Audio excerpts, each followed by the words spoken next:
morning, everyone. My name is Joe Mansueto. Thank you for joining us today for another installment of our Manufacturing Performance webinar series. Today we're going to be taking a look at and talking about SyteLine Service. It's also known to many of you as Field Service-Plus. Today's presentation will be provided to us by Marlene White. Surely a number of you know Marlene. She's been with us here at Godlan for a good long while. She's been with the SyteLine suite of products for over 20 years. Just so you know, everyone will be muted during this broadcast. If you have questions along the way, please do submit those through the chat panel.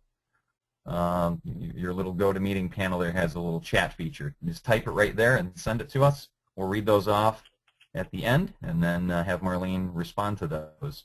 At that, Marlene, please take it away. All right, thank you, Joe. All right, we'll get right started. The FS Plus or Field Service Plus product is what we're going to be looking at. An efficient service department improves your company's performance and productivity. A streamlined service process helps you deliver error-free responses to customer inquiries and quick completion of work orders. You will achieve an even higher level of performance when you schedule and dispatch technicians efficiently, provide them with access to accurate historical data, and make sure they have the appropriate parts and tools on hand. With high resolution rates and a shorter order-to-cash cycle, you will enjoy higher profits and greater customer loyalty.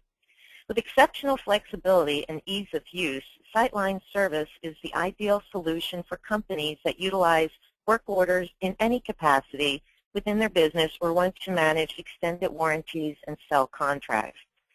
This service management solution meets the specific needs of companies that manufacture, install, and service complex products. All right, so in the next hour, we're going to review what exactly is FS Plus. We'll go through the modules that comprise the solution. We'll take a quick look at Service Management Mobile, which is simply another deployment method for service, and then provide the contact information for any follow-up. FS Plus is a complete service management solution that uses the same technology and user interface as the base SyteLine product. Therefore, FS Plus is a totally integrated solution as opposed to an interface. It uses the same item master, customer master, and vendor master as the standard SyteLine solution. It also uses SyteLine purchasing, updates inventory, creates AR records through standard SyteLine. This functionality allows the user to obtain seamless integration between manufacturing and the service part of the business. So the service module includes these features. Unit maintenance for managing items that you manufacture, as well as items manufactured by other companies that you may service. This feature extends the SyteLine Item Master functionality to allow you to record service characteristics of items and related information. Call center tracking provides easy access to detailed data for fast response to inquiries and subsequent work order creation. It includes a knowledge base, which we'll take a look at, as well as links into the SyteLine RMA module. Service orders allow you to track and manage work orders for faster completion of service requests, more accurate billing, and greater customer satisfaction. Break and fix, reactive service, preventative maintenance, tear down and rework, MRO, and depot repair activities are all managed through a common user interface. This area of service also manages recording, tracking, and billing of materials, labor, and expenses, and scheduling and dispatch of technicians and subcontractors. When SyteLine Service is used in conjunction with the Workbench suite, you have integrated analytics, making it easy to analyze data down to the detail level. SyteLine Service supports multiple languages, currencies, and SyteLine tax management, or integration to third-party tax solutions such as Avatax or Vertex. Flexibility means it can grow to meet your expanding needs. So we're going to hop over to SyteLine and take a look at the actual functionality here. So we'll start here with the service items form, which is used to set up additional service-related parameters for items. This form is really an extension of the standard SyteLine Item Master, where service-related fields can be stored to default when units are created for an item, and we'll talk about units in a little bit. But this initial setup is not required. You can add this information each time you sell a product or create a unit.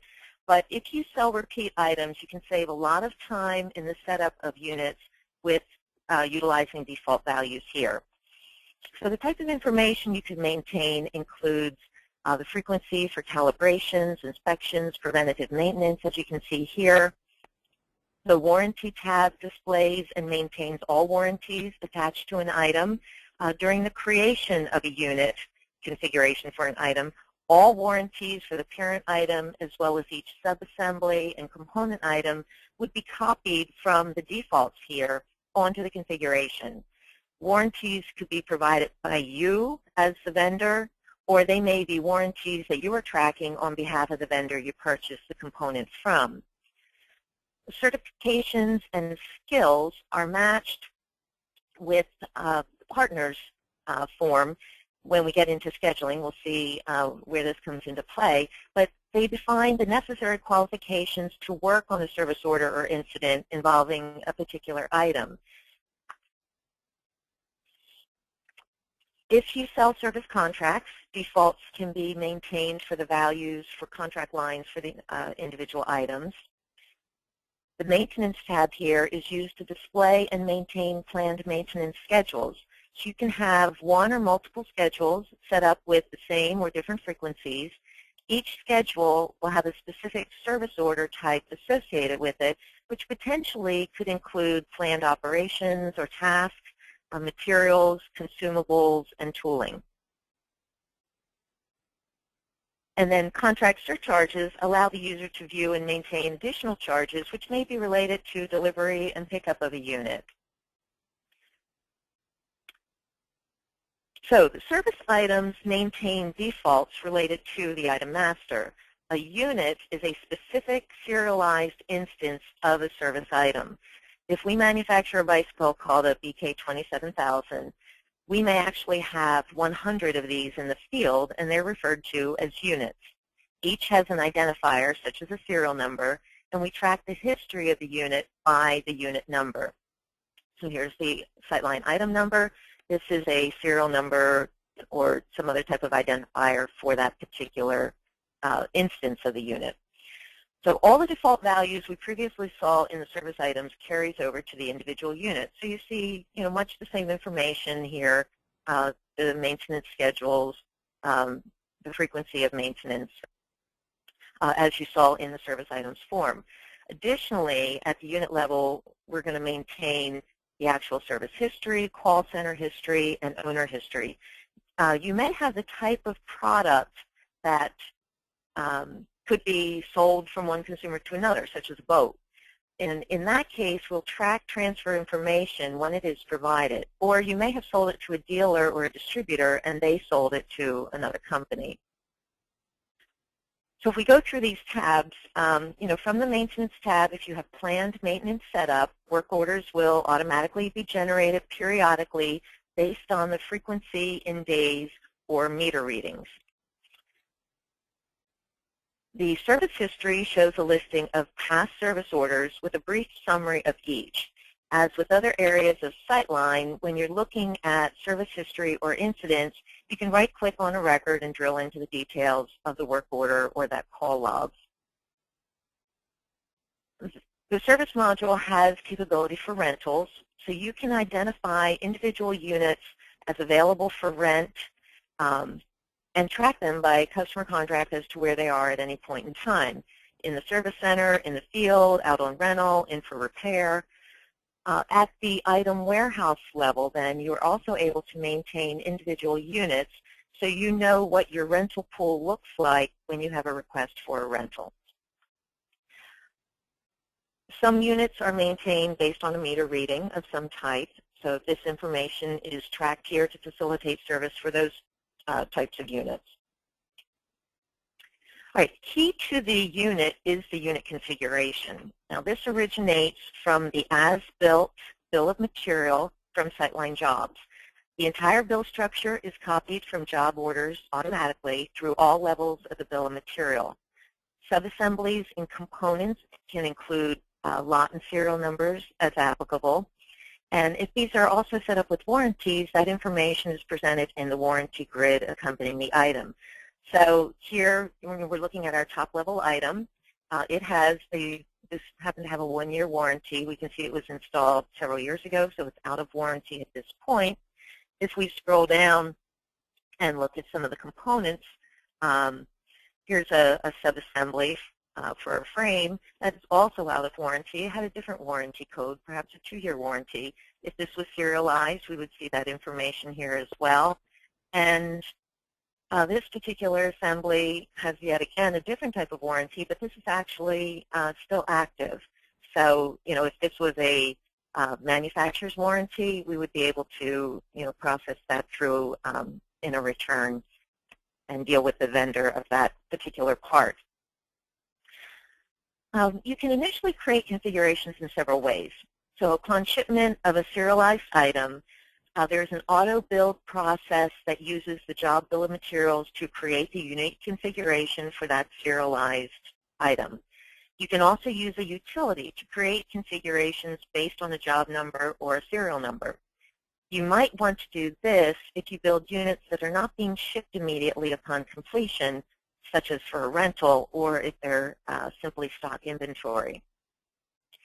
As components are replaced or changed out on work orders, the information is updated here in the remove date, remove SRO, and install date, and install SRO fields.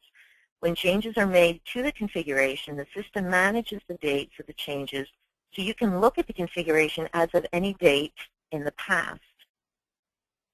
The Show Remove checkbox here allows you to see in red down at the bottom any components previously on the unit but have now been removed. If I highlight a component, you see the date and the reason for the removal, and would see the SRO if it was removed in that manner. Through service orders, which we'll see a little bit later, updating the configuration can be automatic without user intervention or based on a prompt.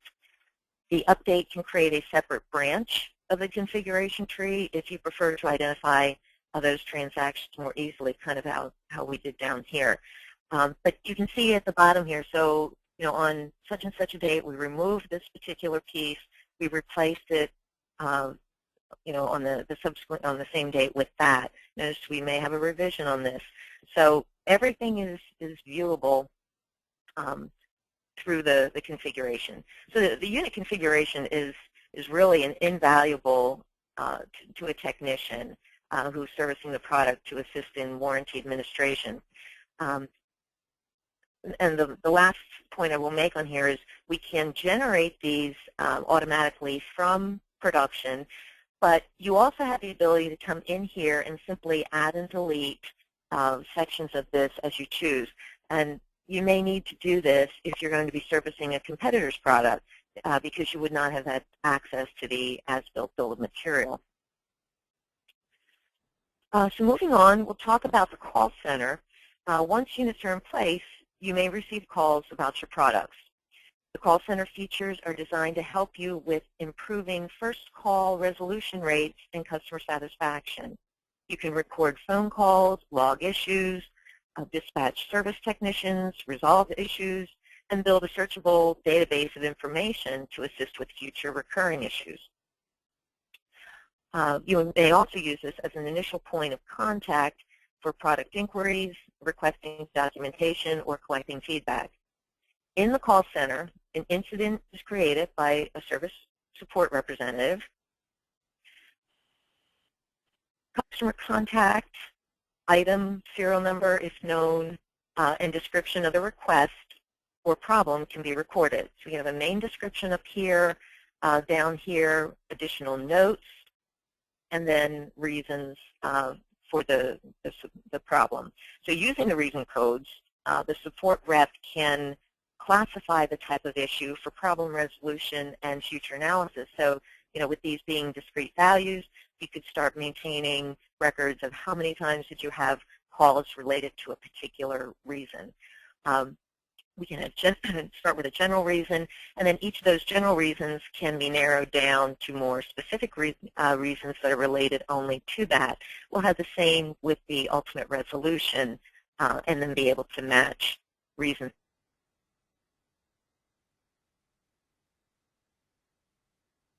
So, be used to record interactions that occur throughout the life of an incident.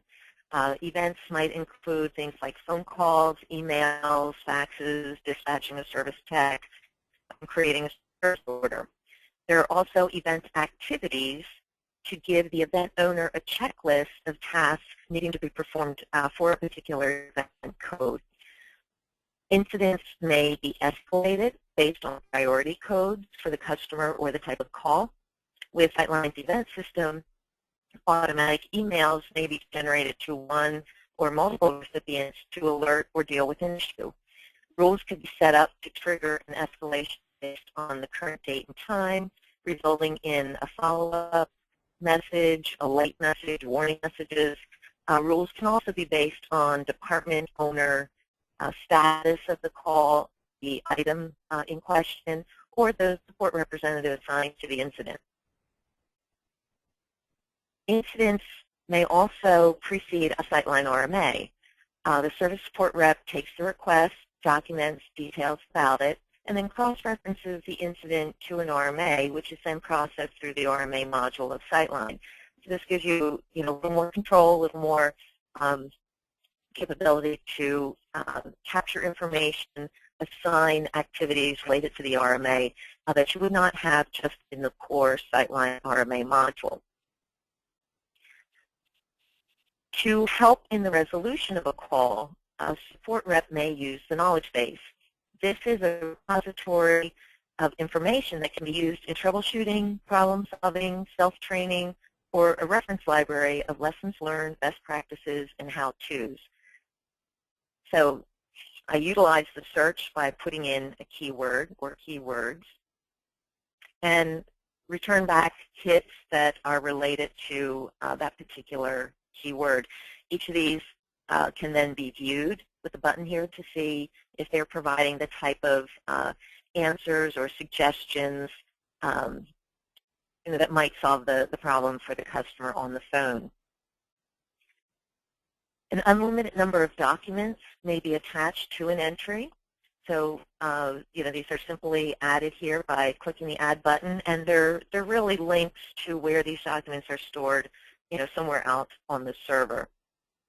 But this gives the user the ability to group all related information under a single entry to aid in the problem of a resolution process.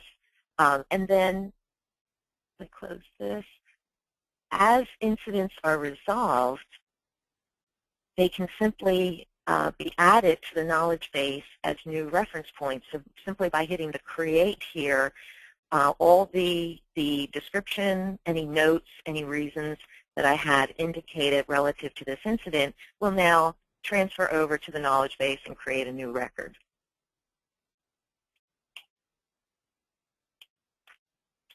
The Incident Queue console provides access to most of the forms in the call center module.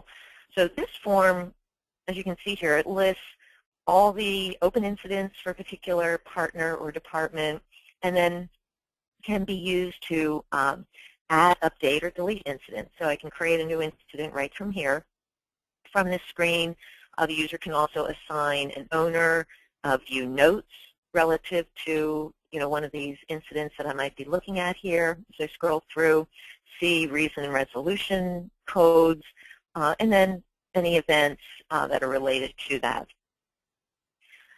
Frequently, our customers will use this as the main form for the call center staff, and then launch the other areas of service, directly from here with the buttons in the center. An important note about incidents, however, is that no billing takes place from an incident. They are used solely to record information and possibly dispatch a technician, but if a customer is going to be billed, there must be either a customer order or a service request order to handle the billing. So we're going to take a look at service orders now. So when work needs to be performed requiring materials, labor, or other miscellaneous expenses, we create a service order or an SRO, as it's abbreviated in SyteLine. An SRO can be generated from the call center by cross-referencing from either the incident or an event. And this method is typically used if the service order is being requested based on a customer issue that could not be resolved over the phone. It may also be created using a template. So the quick create button here will open up a utility that allows you to copy one or multiple templates. And the advantage of a template is that expected operations and materials can be defined ahead of time to aid in planning for the service. So templates can be created to specify different types of service offerings and different types of service calls. When we copy from a template, it's quick and easy to create a new SRO. In the copy function, multiple templates could be copied and appended to. So I can go through here and copy, a parts template, and it will show me the operations that I'm adding. I could then add a, an install or exchange, whatever it is that we need to have here, but building a service order from the various templates. You might want to do something like that, when you're going to do various types of service, say, to be performed in one visit, such as, when you take your car in for an oil change, a tire rotation, change out the belts, and we're going to flush the cooling system at the same time. When the materials are included in a template, SyteLine's planning system sees the requirements and plans accordingly for them as well. Preventive maintenance SROs can be automatically generated with utility that looks for units that require maintenance, based on the unit screen that we saw previously, utilizing date and filters for the unit, department, work center, or service type. So regardless of how the service orders are generated, they all then basically have the same user interface. So they comprise all aspects of a customer order, a job order, and transactions. So unlike in SyteLine where we're going to have a customer order and we cross-reference that to a job, here the service order really is all of that at once. Your customer information here, similar to SyteLine, customer and ship to, as well as tracking a separate consumer. We may have sold it to a dealer, but it's elsewhere in the actual usage. The lines and operations manage the item and the unit that we're servicing, as well as operations or the process steps that are going to be utilized on the service. And then we're also going to be dealing with material transactions that are going to build essentially the bill of material that is part of this. There is a work order report, and then invoicing is also generated from the service order itself. Another aspect of service is the inspection area. Now, unique inspection steps can be defined, and then as items or units become due for maintenance, a technician can measure and record the inspection results. The inspection steps are associated with tasks, and then the desired measurements can be defined in conjunction with industry regulations or customer requirements. So, if there is something tied to, some government code, you can define that ahead of time and, prove that you are doing the inspection in compliance with whatever that code would be. Recording results of the inspections is tied back against the service order as permanent record, and then an inspection report can be generated which will list each inspection task of the SRO, the inspection type, and then the results that were found. So if we move now to service transactions, you're going to have expenses incurred with a service order, and they're broken down into 3 categories: material, labor, miscellaneous. The SRO transactions form allows for entry against more than one service order at one time. I only have one on here, but again, all these lines in the grid could relate to all the activity that the technician performed in one day. So I don't have to go and open up every single service order. As a technician, I can enter everything at one time, and then it'll post back to the appropriate service order. You can set up in the material area planned transactions so that they can provide an estimate to the customer. So we do have estimate service orders as well as actual service orders. The planned transactions also allow SyteLine's planning system to determine replenishment requirements. And then, when we want to do an analysis of actual versus budget, the planned and the actual will provide that information in a margin report. Then in lieu of entering every single transaction, if there are planned transactions defined ahead of time and a technician utilizes those same materials, they can simply indicate that they were the materials that were used, update the quantities if needed, but they don't have to re-enter all that information again. After entering, transactions are posted, the unit configuration may be updated based on your parameter settings, and then cost of goods sold is updated for the work order. There are various types of material transactions that may be processed against a service order in this one form. And I'll just briefly run through what these different types of transactions will do. So inventory issue and return moves, they will move material on and off a service order. If you have a planned amount and only a partial amount of materials are currently in stock, the planned transaction will create a purchase order for those materials that are needed.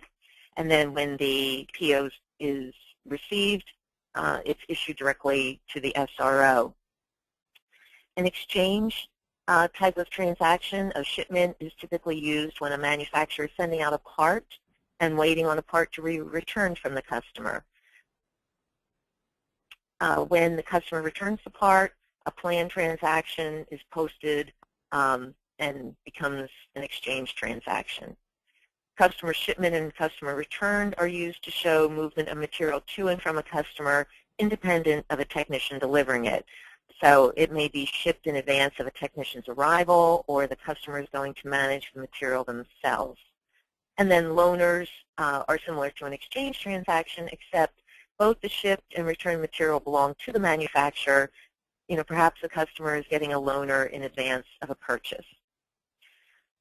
Non-inventory or one-time purchase items may also be processed through material transactions, similar to how you would handle them with SyteLine.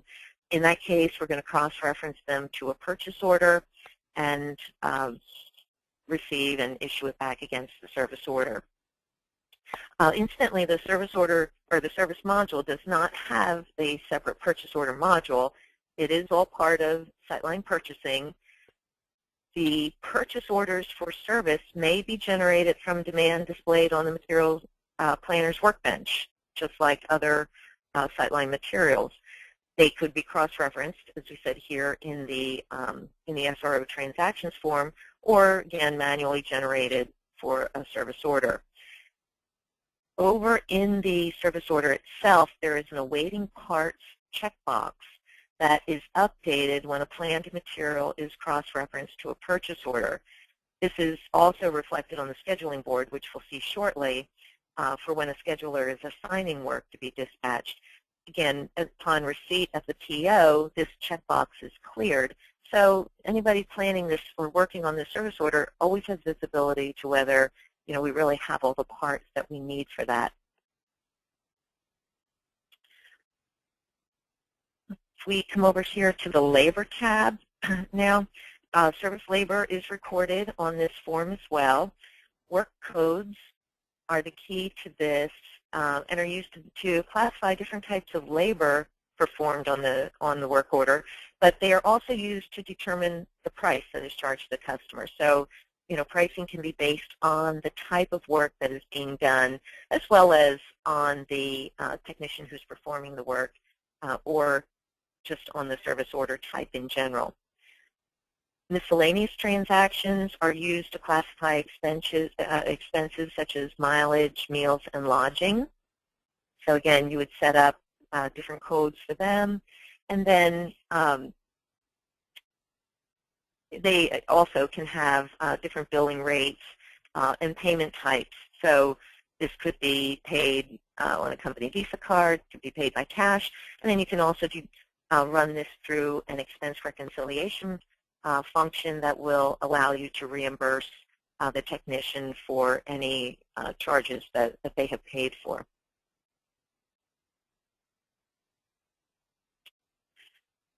Invoicing customers for service-related work is done through FS Plus, with the invoice then logged into the AR invoices, debit, and credit memos table for posting. Each actual transaction entered on an SRO is given a price.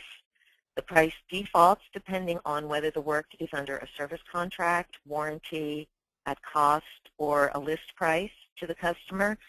And then each operation of a service order has a billing type that may either be fixed or calculated, with a fixed price meaning that the transaction prices are ignored and the price from the operation is going to be used for billing, whereas calculated means the individual transactions are used and added up to determine the final invoice amount for the order. So you can see an example here. We've got a price of $162. Our cost was $82.50. And this is what would be then billed to the customer.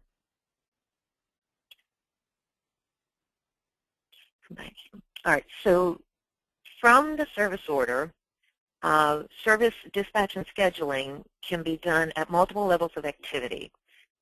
So this could be originating from a service order. It could be originating from an incident.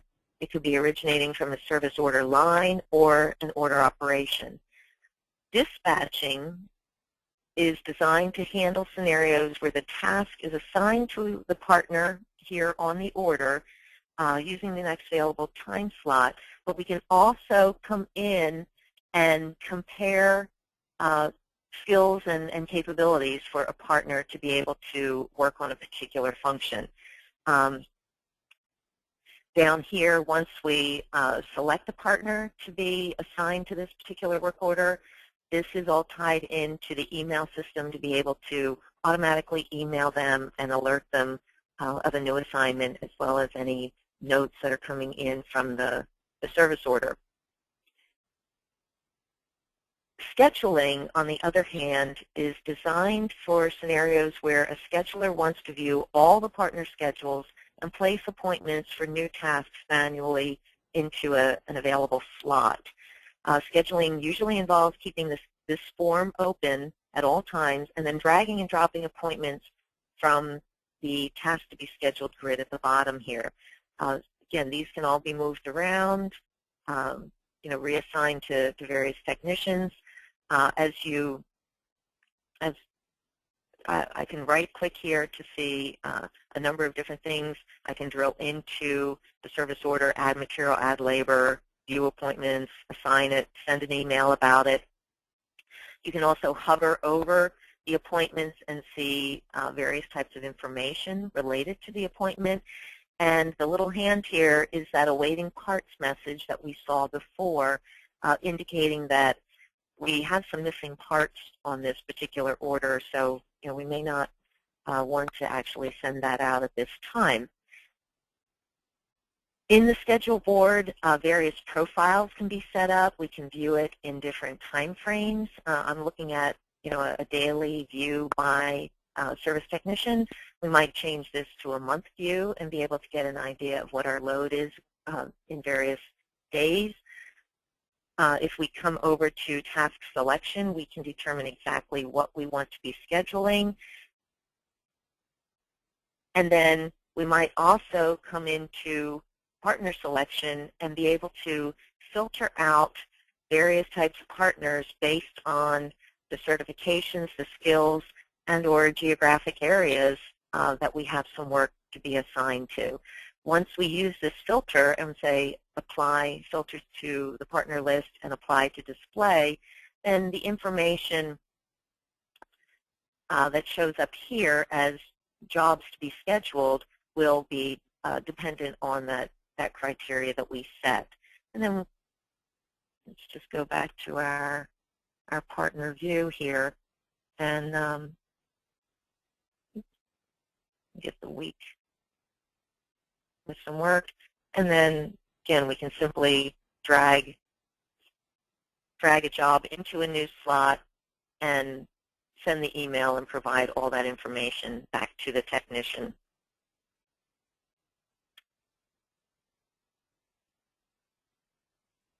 The service contract module is used to track maintenance agreements. The contracts contain a user-definable service type, so you're going to determine what the different types are that you're utilizing, which will identify the level of service customers purchased. Multiple units could be set up with contract lines. I only have one here, but I could have any number of lines here. So you could be managing many, many products on one contract.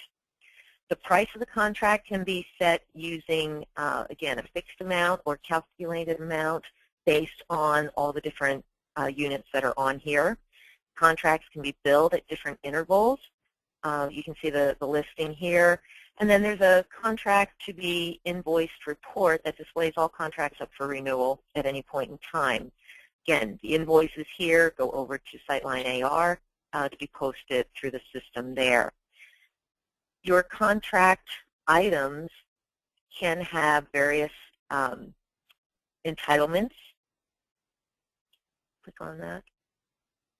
Which means, what is the material and labor coverage for this particular unit. It can be based on family codes for materials and work codes for the labor. You may also want to utilize contract surcharges set up by line to add miscellaneous charges to the contract. Again, it could be related to delivery, it could be related to pickup, some type of frequency of utilization, whatever that is that you want to have on there. There is a contract profit analysis report then that analyzes the total amount invoiced against your contracts and compares that to the costs incurred in service orders that are servicing the customer on that contract. Last point on contracts is there is an amortization schedule that you can set up to recognize revenue over predefined time periods. So if you have a contract that's billed annually, your company may wish to recognize 1/12 of the contract revenue each month, in spite of the fact that we only sent one invoice. So the amortization schedule sets up the appropriate accounting to manage the billing for the revenue recognition each month. So those are the components of the service module. Now I'm going to take just a few more minutes to take a look at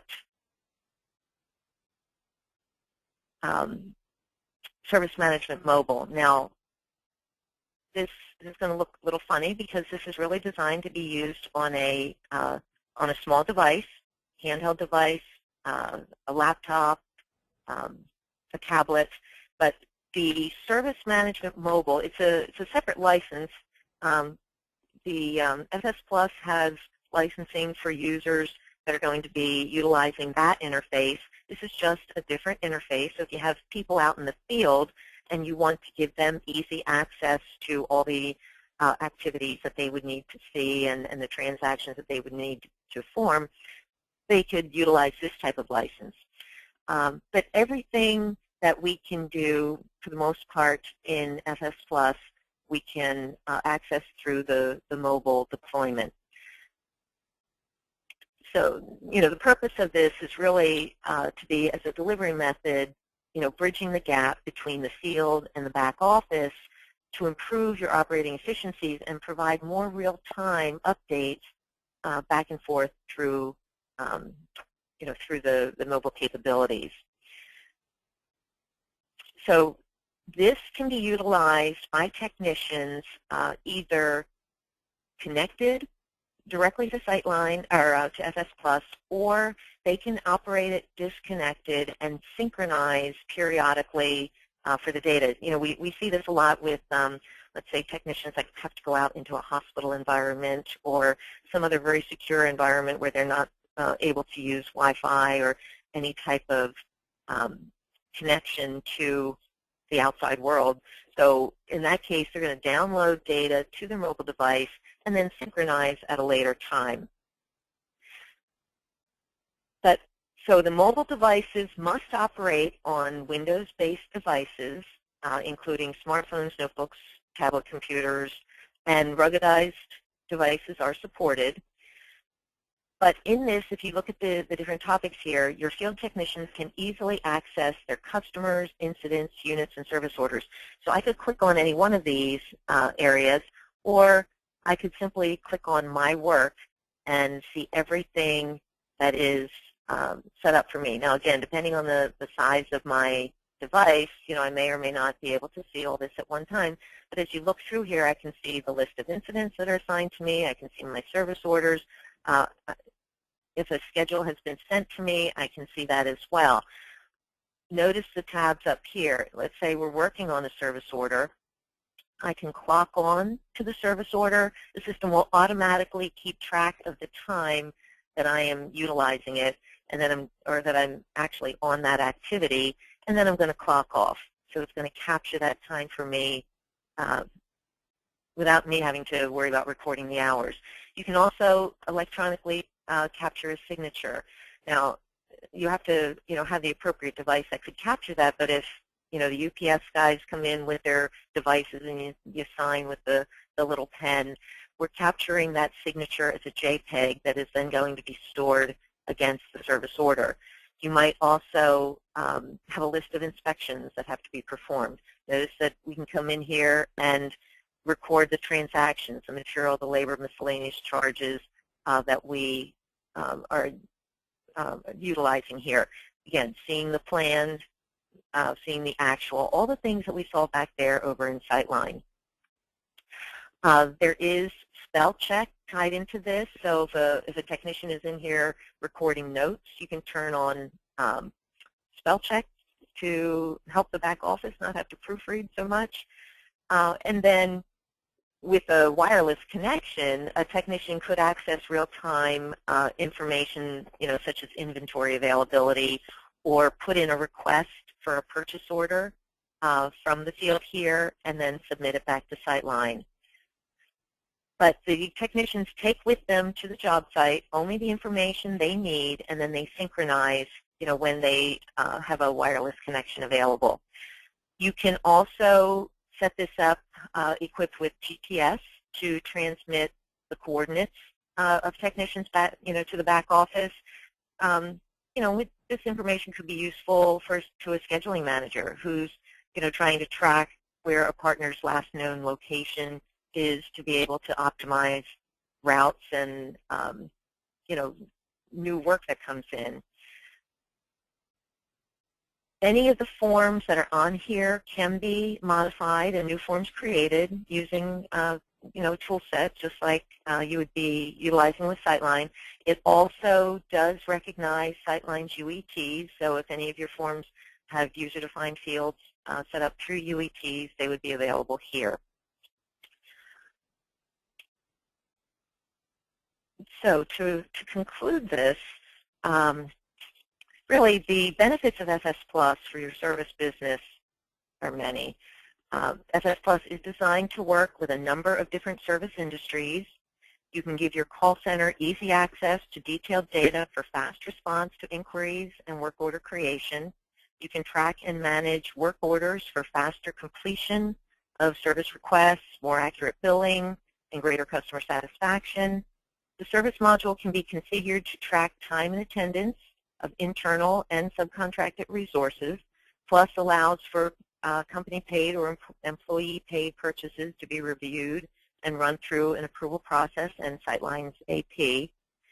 You can gain visibility into each technician's schedule, certification level, and experience, whether the technician is outside or inside your four walls. You can match the right resource with the right job. Visibility to truck stock and route optimization for technicians in the field, plays a big role in optimizing and improving your efficiencies. and of course minimizing the cost of non-essential trips back to the warehouse. You can schedule routine maintenance for internal assets as well as customer-owned assets in order to prevent unexpected downtimes, extend the life cycle of equipment, and maximize warranty cost savings. You can track and manage service level agreements. Visibility into the contract details, the unit, service history improves the decision-making when you're coming up with pricing, and also creates opportunities to upsell or extend service agreements. You can keep better track of your equipment as it enters and exits your door through either rental contract agreements or customer loaner shipments and returns. And you can access complete historical data, including customer profiles, unit description, contract status, and service history. So with that, I'm going to turn this over to you, Joe, to see if we had any questions. Thanks, Marlene. I think we have two questions. Steve is asking, for those service users out in the field, do they need to use the mobile product, or can they use the regular field service license, for instance, on a laptop or an iPad? Yes. Okay. Yeah. This is just like any other area of SyteLine. You know, all the SyteLine forms are web-enabled, so you can simply access SyteLine through a URL in a browser and be able to get to any of those service forms. Excellent. So at that, I just would like to thank everybody for taking time out of your busy day, spending some time this morning with us on SyteLine Service. Hope everybody has a great day.